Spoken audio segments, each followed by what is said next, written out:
இங்க இவனுங்க 2 பேரும் ஒரு ஹோட்டல்ல சாப்பிட்டு அவங்க ஃப்ரெண்ட்ஸுக்கும் பார்சல் கட்டிட்டு பில் அமௌண்ட்டை அந்த ஹோட்டலோட ஓனர்ட்ட குடுக்குறானுங்க. அவருமே அந்த காசை வாங்கி அதுல இருந்து ஒரு ₹100 கீழே போட்டுட்டு இதுல காசு கம்மியா இருக்குன்னு சொல்லி திரும்ப குடுக்குறாரு. இப்ப அந்த பசங்களும் ₹100 தானே சாயங்காலமா தரேன்னு சொல்றானுங்க.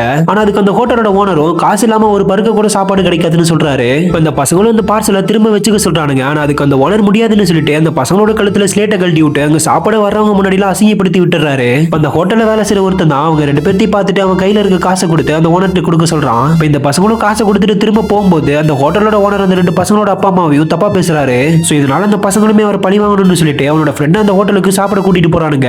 ஆக்சுவலா அந்த பசங்க ஃப்ரெண்டோட உடம்புல பகாசுரங்கிற ஒருத்தனோட ஆவி பூந்துருக்கனால அந்த கடையில இருக்க மொத்த சாப்பாட்டையுமே அவன் காலி பண்ணிடுறான். இப்ப அந்த பசங்களுமே அந்த ஓனர் கிட்ட போய் அன்லிமிட்டட்னு சொல்லிட்டு இவ்வளவு கம்மியா சாப்பாடு போடுறீங்கன்னு சொல்றானுங்க.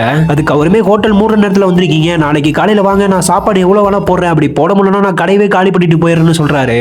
அடுத்த நாள் காலையில அந்த பசங்களுமே அவனோட ஃப்ரெண்டை கூட்டிட்டு அந்த ஹோட்டலுக்கு போறானுங்க. அந்த ஹோட்டலோட ஓனருமே விதவிதமா சமைச்சு முன்னாடி கொண்டு வந்து வைக்கிறாரு. ஆனா எவ்வளவுதான் சாப்பாடு வச்சாலும் அவன் அங்க இருக்க எல்லா சாப்பாட்டையுமே காலி பண்ணிடுறான். இதை பார்த்து அவருமே சாப்பாட்டுல உப்பையும் காரத்தையும் அதிகமா போட சொல்றாரு.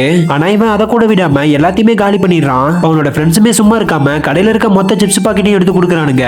அவனுமே எல்லாத்தையும் சாப்பிட்டு சாப்பாடு பத்தலன்னு சொல்லி இன்னும் சாப்பாடு கேட்கறான். இதை பார்த்து அந்த ஹோட்டலோட ஓனருமே அந்த பசங்க கிட்ட மன்னிப்பு கேட்டுட்டு ஹோட்டலையே காலி பண்ணிடுறாரு.